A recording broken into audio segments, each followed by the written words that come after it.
Guys আসসালামু আলাইকুম। দেখতে পাচ্ছেন আমি ঠিক বুঝতেছি না কেন আমার পিছনে এরা লেগে আছে। কালকে একটা দিছে আমার ফেসবুক আইডি খাওয়ার জন্য, আজকে একটু আগে দেখতে পাচ্ছেন 1 মিনিট আগে your profile is copyright issue, see why share your photo. Guys আমি ঠিক বুঝতেছি না কেন আমার পিছনে এরা এভাবে লেগে আছে। আমার মাত্র 24,000 ফলোয়ার দেখতে পাচ্ছেন গাইস। আমার ফেসবুক আইডি হ্যাক করার জন্য কেন এই বাইনচোদগুলা আমার পিছনে লেগে আছে। বাইনচোদের বাচ্চা বাইনচোদ, তোরা আমার ফেসবুক আইডি তো খেতে পারবি না। আমার ফেসবুক আইডি তোরা খেতে পারবি না। তো তোরা এভাবে লিঙ্ক দিলে আমার আইডি কখনো খেতে পারবি না। পারলে অন্যভাবে চেষ্টা কর। বাইনচোদের ঘরের বাইনচোদ কোসম্য হাইওয়ানের বাচ্চা। দেখেন এই সে কুত্তার বাচ্চা, দেখেন এই কুত্তার বাচ্চা আমার পিছনে যেভাবে লেগে আছে গত কয়দিন ধরে আমার আইডি খাওয়ার জন্য যেভাবে উঠে পড়ে লেগেছে এরা।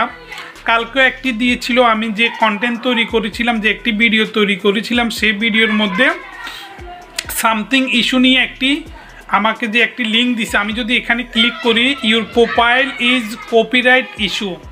কপিরাইট তোদের মার ভিতরে গাইস, এটা সত্য কথা। যারা বসে বসে এভাবে আমার আইডি খাওয়ার জন্য, আমার আইডি কেন খাবে, কি জন্য খাবে, আমি কাকে নিয়ে ভিডিও করি, কার সম্পর্কে ভিডিও তৈরি করি, আপনারা বুঝতে হবে সে করতেছে এগুলা। কারণ আমি কি বলবো আর এদেরকে, বাঞ্চদের বাচ্চা বাঞ্চন কোসম্য কেলফ হুমার দেখতে পাচ্ছেন আমার ফেসবুক আইডি খাওয়ার জন্য আজকে 1 মিনিট আগে your profile is copyright issue, see why share your photo.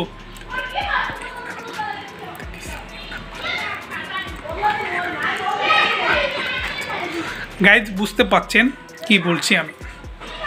তো তোরা কখনোই আমার ফেসবুক আইডি খেতে পারবি না। তোরা অন্যভাবে চেষ্টা কর আমার ফেসবুক আইডি খাওয়ার জন্য। এভাবে আমাকে তোর your profile is copyright issue বাঞ্চত, এটা যারা বুঝে না তাদের আইডি খাইতে পারবি, আমার আইডি এভাবে কখনো খেতে পারবি না। অন্যভাবে ট্রাই কর, হয়তোবা তোদের মায়ের তলে যাবে আমার আইডি, ঠিক আছে? একদিন হয়তোবা তোদের মায়ের তলে যাবে আমার আইডিটা, সেদিন মার ভিতর থেকে বের করে নিস। মারানির পোলা।